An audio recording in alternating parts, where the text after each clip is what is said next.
more normal temperatures for this time of year. All right, let's go to some of the news. Actually, this morning I wanted to start with an article that I've posted on the Newfoundland Sanctuary Church Facebook page about an article that has been written about us by the Southern Poverty Law Center. Now, the Southern Poverty Law Center is, they create what they call a hate map. They list they have 900 plus hate groups that they list on their hate map. And I will be learning a little bit more about them later on, but unfortunately they themselves have become a hate group. And any group that is against the homosexuality, what they call anti-LGBT, is a hate group in their definition. And I checked their hate map, and we are not on it yet, but they've written about us. So stay tuned. we may be adding to that 900 plus. And I hope the tech team can maybe bring up this article because they made a very interesting editorial choice. In the headline, anti-LGBT cult leader calls on followers to purchase assault rifles. Guess which photograph they attached to that headline? Which? The photograph of our beautiful queen and our beautiful sisters dressed in evening gowns, holding their ARs and other long guns.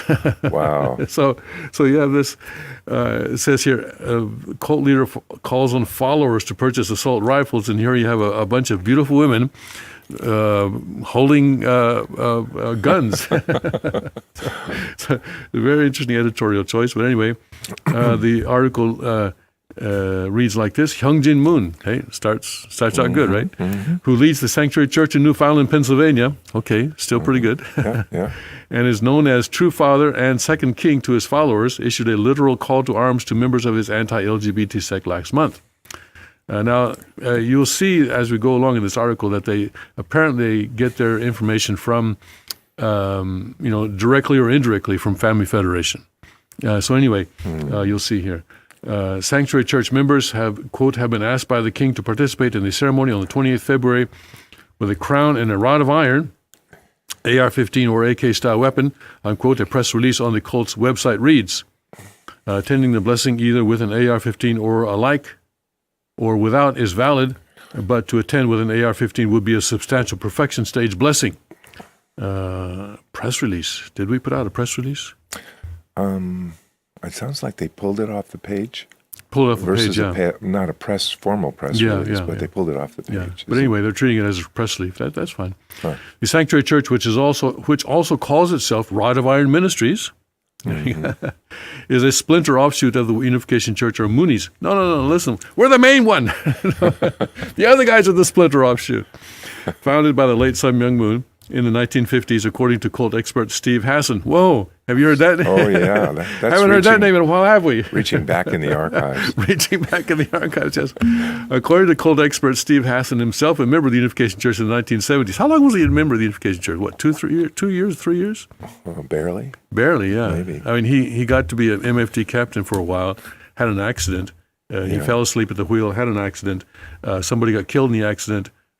He felt bad about it, and he left the church, basically. But ever since then, he's been obsessed with the Unification Church. So you can take a guy out of the Unification Church, but you can't take the Unification Church out of a guy. Still has that obsession. Still, yes. Himself a member of the Unification Church in the 1970s. According to him, the Unification Church's ideology is racist, homophobic, and anti-Semitic. At a ceremony in 2008, Sun Myung Moon transferred leadership of the Unification Church to his youngest son, Hyungjin Moon. Amen. Right. Amen. Hey, you got the Southern Poverty Law Center on our side. Now I'm going to have to use this. After Sun Myung Moon died in 2012, a power struggle erupted between Hyungjin Moon and his mother, Hak Ja-han, who ordered Hyungjin Moon to go to Korea. Hyungjin refused and instead relocated to Newfoundland, Pennsylvania, and founded the Sanctuary Church with the support of his older brother, Kukjin Moon. Hyungjin declared the Unification Church invalid since his father's death and continues to espouse his father's teachings while declaring himself the second king after his father. Kukjin also relocated his firearms manufacturing company, Car Arms, to a nearby county in Pennsylvania. At the core of the Sanctuary Church's beliefs is the establishment of 천일국. This is not so bad, is it? It's got some Yeah. actual elements in Yes, it there. has some elements in there. Yeah. A sovereign kingdom of heaven on earth. All right. All right. We got that one. Praise be to God. Which is where the assault rifles come in. The missive calls followers to purchase the weapons, explaining, quote, to fulfill the ideal of kingship and the nation, we need people, land, property, and sovereignty. Sovereignty means that we are able to defend ourselves against an aggressive satanic world when we are threatened. We should be able to defend ourselves not only in an abstract but in a substantial way as we would do in a sovereign nation. A minimum expression of such sovereignty is a crown and a real gun for defense, the biblical rod of iron like a legal AR-15, unquote. We're good. We're good. We're straight. Yes. Yes, we're following the word. No hate there. The Sanctuary Church has also created what it calls the, quote, peace police, peace militia. And there's actually a link on that to a Vimeo video, wherein Hyungjin trains his followers in martial arts, hand-to-hand knife combat, and assault weapons. The Sanctuary Church says it attracts about 200 followers to its Sunday services.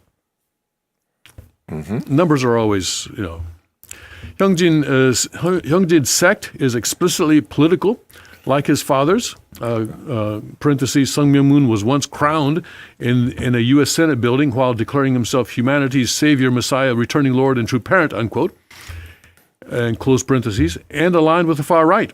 If, quote, if Trump needed some brown shirts to kill the opposition at the level I was indoctrinated to when I was with the Moonies, I would have done anything I was ordered to do, including dying or killing the opposition, unquote, says Hassan, the cult expert. So that's Steve Hassan.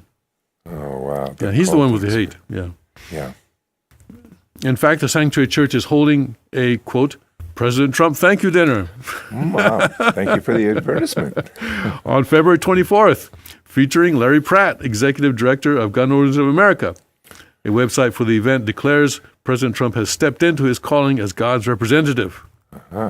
Hyungjin has a regular YouTube program called The King's Report. Hey, Yay. Steve, you watching? Promo. Where he recently hosted Paul Mango, a GOP candidate for governor of Pennsylvania. The appearance made waves in Pennsylvania politics after Hyungjin, wearing a golden crown and camouflage suit. They didn't say what the crown is made of. Yeah. Come on, guys. Don't you know a bullet when you see it? A cartridge when you see it? The appearance made waves in Pennsylvania politics. Hyungjin appeared with a golden crown and camouflage suit with an assault weapon mounted on his desk. Told Mango, speaking of public school children, they're not only going to learn the actual required course load, they're getting indoctrinated into the homosexual political agenda. They're getting indoctrinated into the transgender agenda, saying that they're emotions, that they can choose how they feel based on how they feel their gender, which is totally against the Bible. Wow. And then quoting Mango, and let me just mention two other things. Mango responded. Mango's spokesman told a local newspaper the candidate, quote, does not agree that schools are indoctrinating our kids. Human Rights Campaign had previously criticized Mango's candidacy because of his support for anti-transgender bathroom laws. Cult expert Hassan, he's made so much money off of us, Cult expert Hassan, because he's published books, he's had lectures, I hope someday he starts tithing to us. Cult expert Hassan believes Hyungjin's call for his followers to show up with assault rifles on February 28th is just another attempt by the Sanctuary Church to endear itself to the far right. Quote, I don't think there's a potential for violence at that event. Thank you, Steve. Hassan says, but I think they're trying to play up to Trump, play up to gun owners. They're very right-wing extremists with a totalistic idea of how the world should be. Totally. All right. Wow.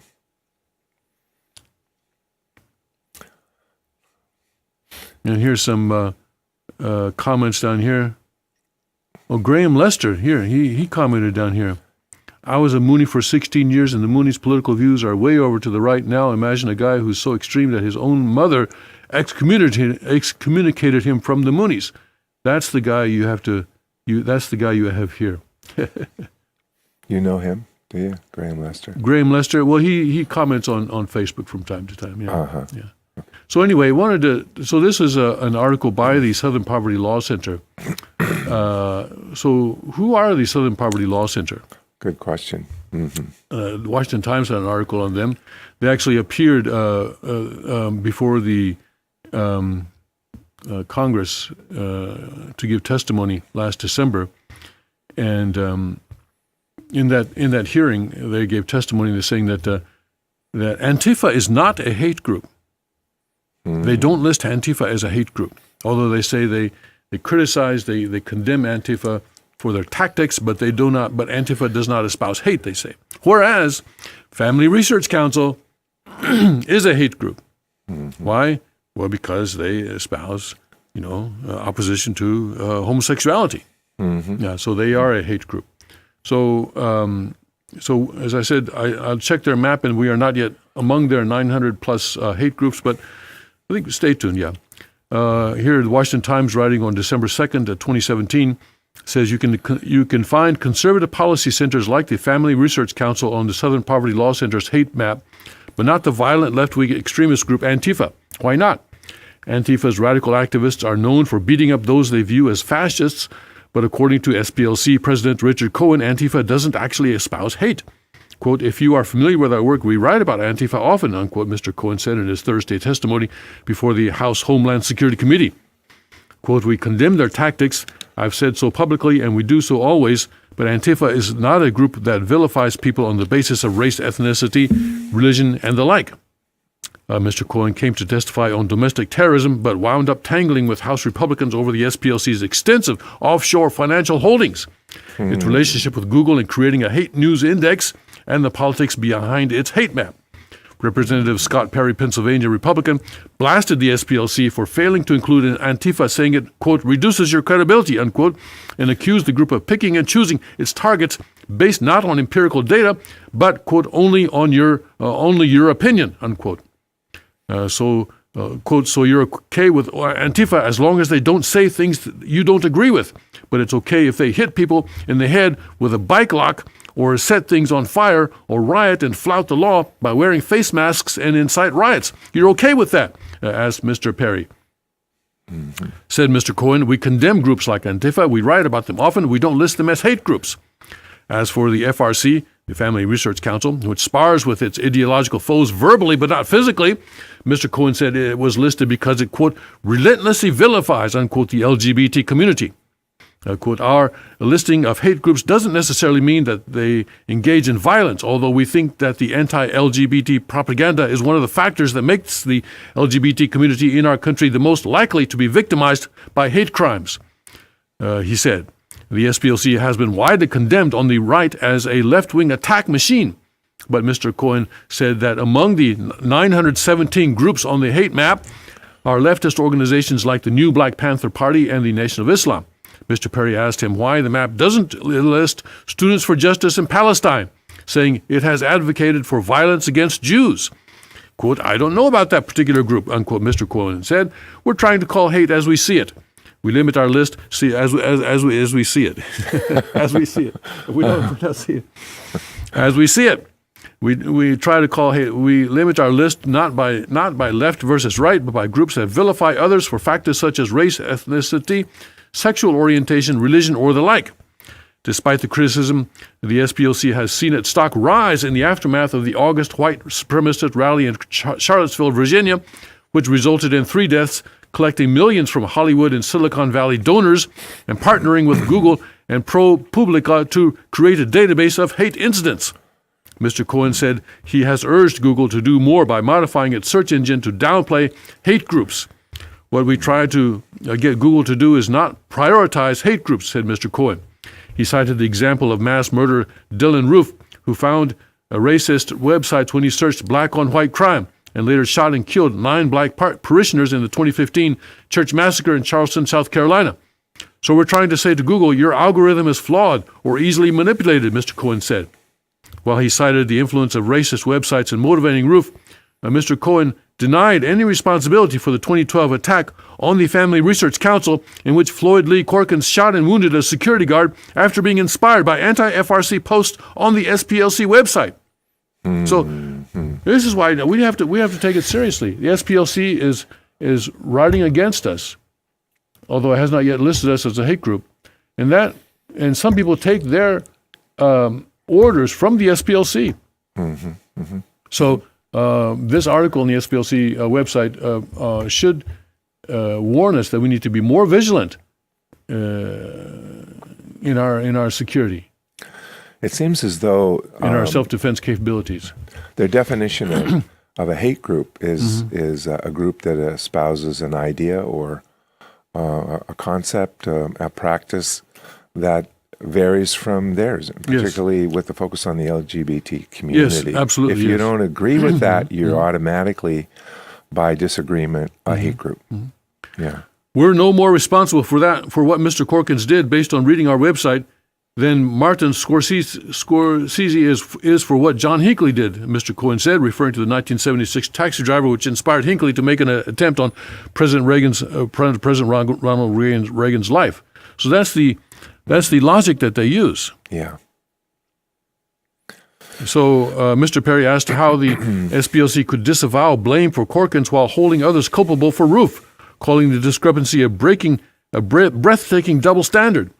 Representative Clay Higgins, Louisiana Republican, questioned Mr. Cohen on why the SPLC would need to deposit millions in offshore accounts, given its status as a nonprofit tax-exempt entity.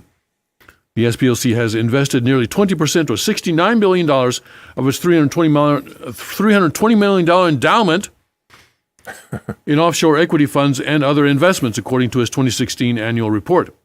I think there's been some confusion in the press about this. Mr. Cohen said it's common for nonprofit organizations, including our universities and big foundations, to have money in offshore accounts. It avoids two things: certain kinds of filings and unrelated business income tax.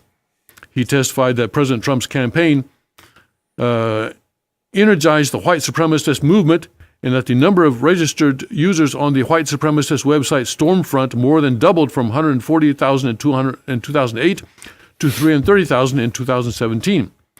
Representative Thomas Garrett, Virginia Republican, pointed out that most of the growth took place during the Obama administration, as did a sharp uptick in the number of black separatist groups on the SPLC's hate watch list. Again, this isn't President Obama's fault, is it? It's not, is it? I mean, I don't think it is, Mr. Garrett said, adding, if someone who were to say that the prevalence of these groups is because of the rhetoric of one individual, that would be oversimplifying the problem, would it not? Replied Mr. Cohen, depending on the individual. Mr. Garrett noted that SPLC's leaders donate almost exclusively to Democrats and that the Alabama-based organization partners with liberal advocacy groups like Media Matters for America. I respect what you do. I'm concerned with how you're doing it, said Mr. Garrett. He said it troubles to see that an entity that has essentially been de facto made responsible for determining what is and what isn't hate, that skews almost exclusively, as do their collaborators, in a particular direction. The Obama administration, for a while, was using SPLC's website. They were just using their list of hate groups as their definition of hate groups. Yeah. But at a certain point, even the Obama administration said, hey, this is too crazy, because there were just some really wacko things going on there. And so they stopped using that list. But still, there are many people on the left who use the SPLC's hate map as their definition of hate groups, as their official list of hate groups, and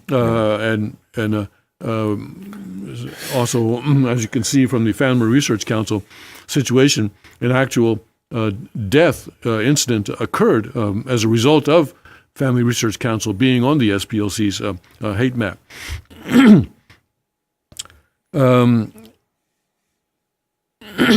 That the SPLC's leadership tilts to the left should come as no surprise, said Mr. Cohen. The liberal tradition is an inclusive one, said Mr. Cohen.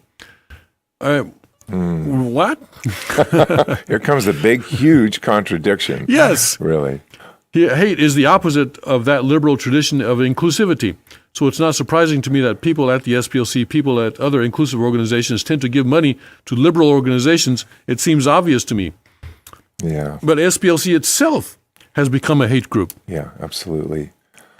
And more genuinely, a hateful in the things that it does and the positions that it takes. Yes. So the liberal tradition is an inclusive one. Well, that is true, yeah, but they are not inclusive. They are not of the liberal tradition. Right, they are not of the liberal tradition. You know, That's they're right. of some other tradition. They're of malign tradition. Yes. And it's interesting, too, Tim, the name of the group, the Southern Poverty Leadership Conference. Southern Poverty Law Center. Well, a law center, rather. Yeah. Southern Poverty Law Center. Well, and you would think they'd be involved in cases related to economic yeah, issues yeah. and be promoting economic well-being and improvement of people. But they don't. What you hear about them are things like this all the time.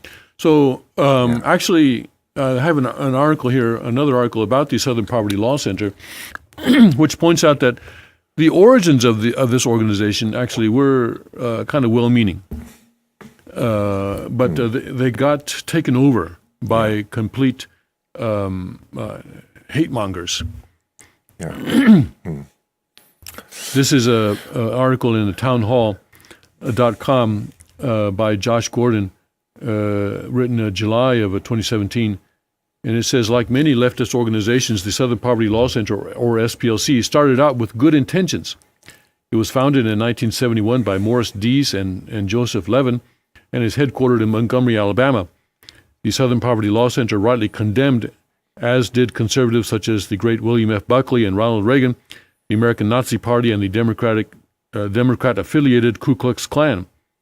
A favorite SPLC tactic was suing Klan-affiliated organizations for their crimes and then distributing the money to the victims.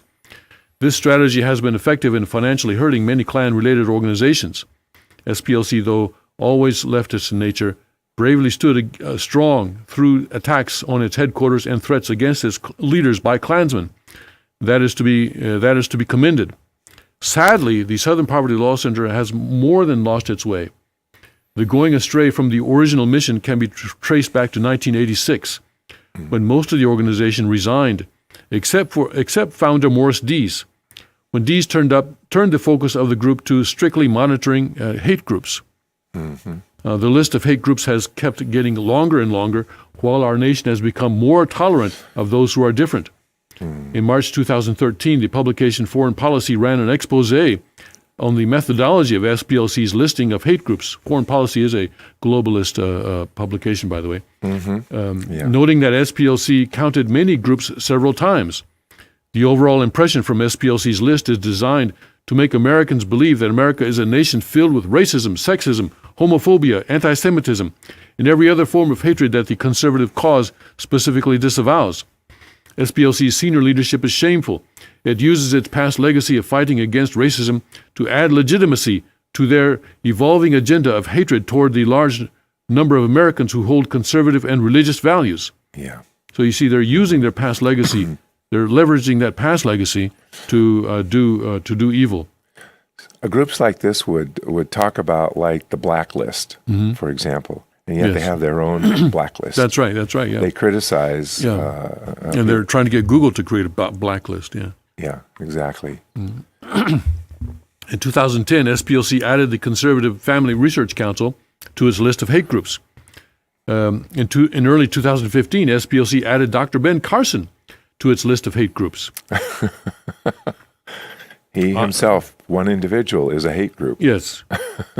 Himself and Ayaan Hirsi Ali, an atheist, feminist, and former Muslim who speaks out against female genital mutilation, was added to the SPLC hate list in recent years. Wow. Ali has many death threats on her life by Islamic radicals, but SPLC labels her and not those who have made the threats on the hate watch list. The most recent SPLC controversy involves labeling the Alliance Defending Freedom, or ADF. Attorney General Jeff Sessions made a speech to ADF last week, this is in July of last year, and was immediately vilified by the left-wing media such as ABC, the television network, for associating with an alleged hate group. How ridiculous. Alliance Defending Freedom was founded, quote, to advocate for the rights of people to peacefully and freely speak, live, and work according to their faith and conscience without threat of government punishment, unquote.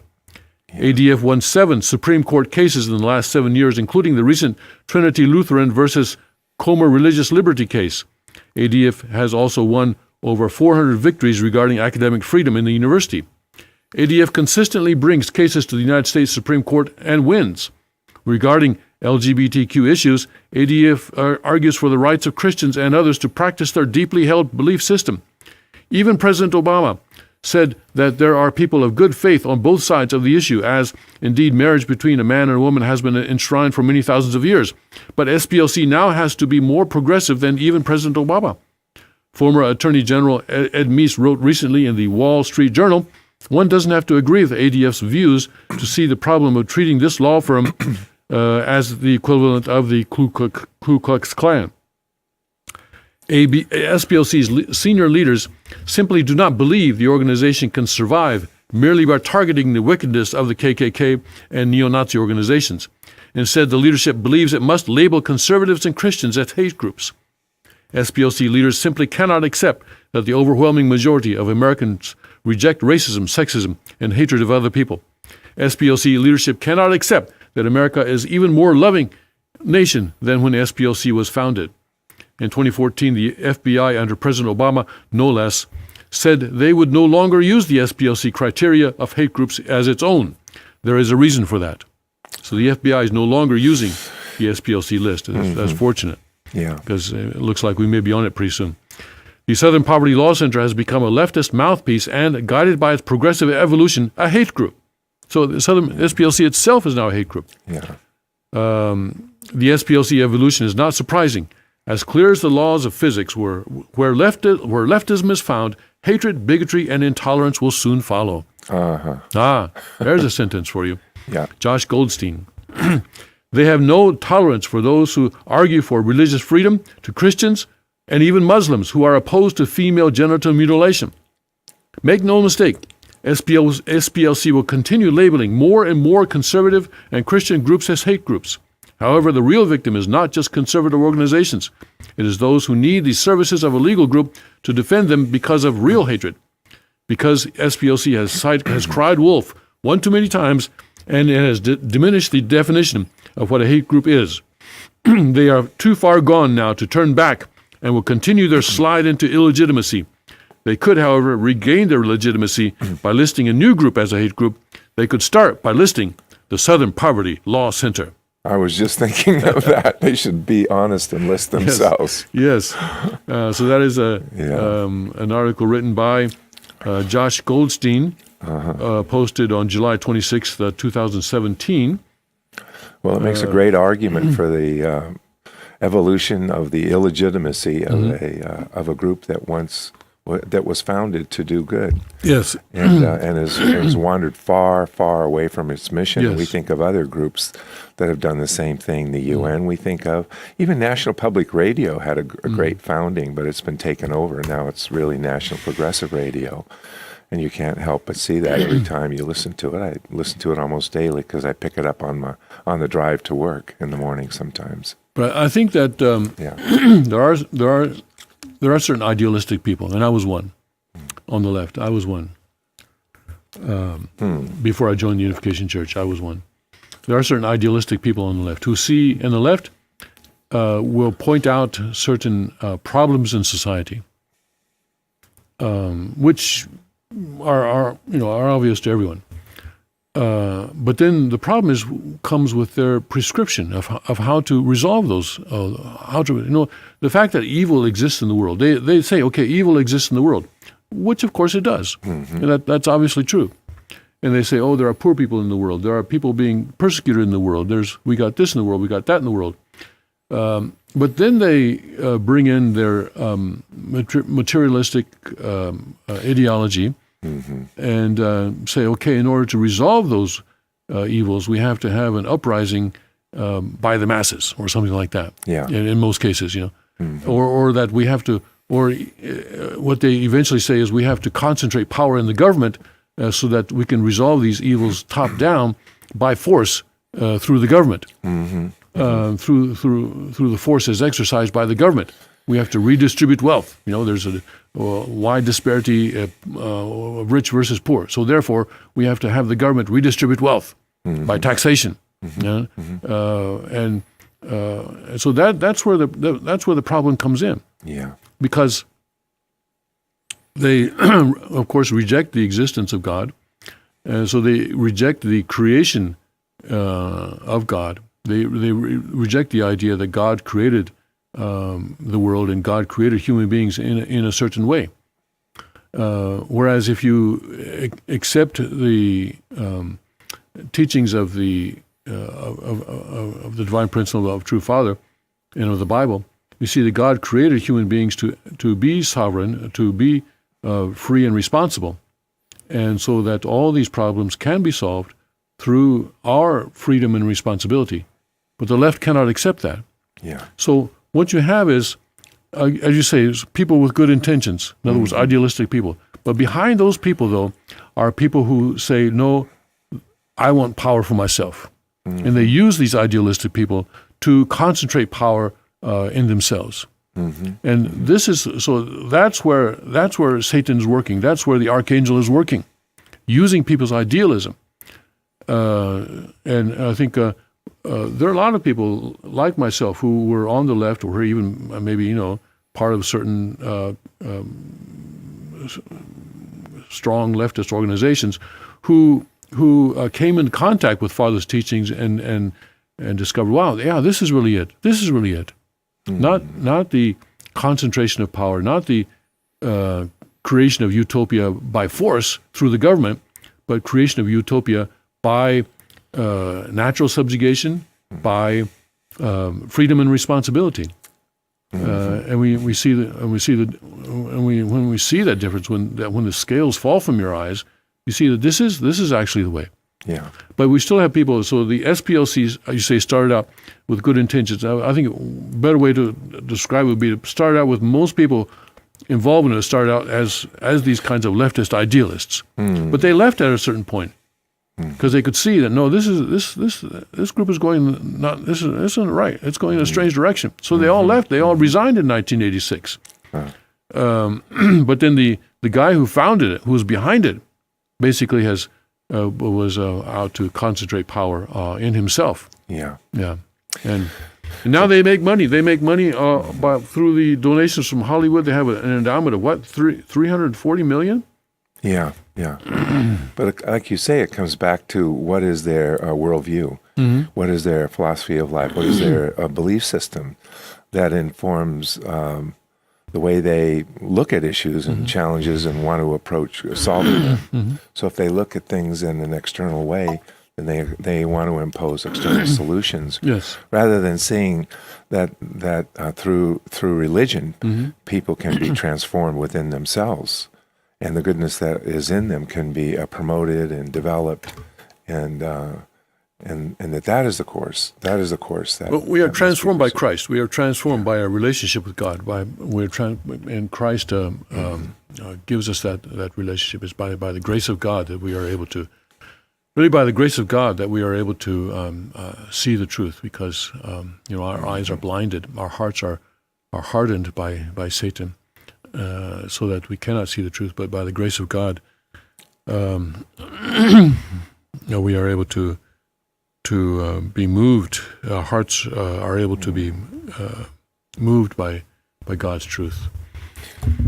Because this is a truth that all the world will someday come to understand and receive in their own way. But Satan still has the, we see injustice as we see it. We call it as we see it. Yeah. Oh, there it is. Well, Tim, it reminds me when I was a young idealist and I was pursuing this idea of I needed to be a full, round human being. Now, what is that? And so it has something to do with my nature. My human nature is where I was directed by my own pursuit. Then when I heard the divine principle, and particularly the lecture on principle of creation and then the fall, then we delve into the nature. That if you misunderstand your human nature and what we have inherited through history, then we and realize that it's an internal problem that needs to be solved. as you say, based on a relationship that is a transformative element to bringing us in congruence to become a real human being as God intended. Even the idealist wants to be a good human being. Well, then what is that? And if we can get that question out on the table, that it's human nature, we have to explore the element of human nature. Because if we don't, then that contradiction within ourselves continues to manifest itself in the things we create. Right? So then we create systems and programs and groups that begin to reflect our nature. And if we're not working on that element through a relationship with our Creator and the proper relationship with one another, then we continue to actually continue to develop that fallen nature, that fallen aspect of ourselves through a systems approach to transformation. Right. Yes, thank you. I just wanted to point out that the AR-15, which some people call an assault weapon. Assault, of course, is one thing that you can do with it, but it's also a defensive weapon. Absolutely. It's a weapon for defense, home defense, for defense in general. And it's in some cases it can be used for hunting. Some cases it can be used for sport target, sport shooting, target shooting. So this is the NRA has a thing on what is a assault weapon. Let's see here. Page not found. Okay. I guess they took it off. It was in Google, but anyway, where they define, where they sort of describe what is the assault weapon, and many people say that anything with a semi-automatic trigger or a semi-automatic gun firearm is an assault weapon. But we need to understand that assault weapon, that term itself is basically a political term, certainly has become a political term. And people say, oh, you got an assault weapon, I guess you're planning an assault. No, I have this weapon, and this is mine, I purchased this, and this is the weapon that I'll be bringing to the February 28th blessing. And I purchased this for the sake of sovereignty, of defending sovereignty.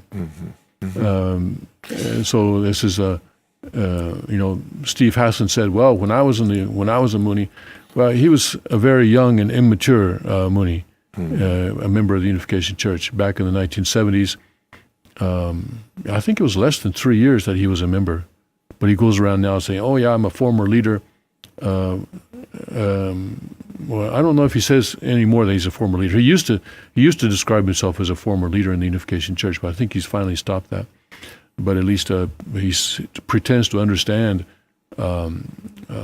Father's teachings when he never did. He was never very much educated in the theology or the teachings of our true Father.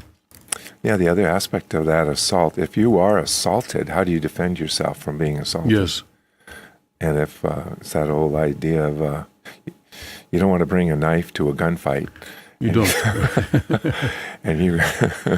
And the same with the state of the art in terms of defense. Yes.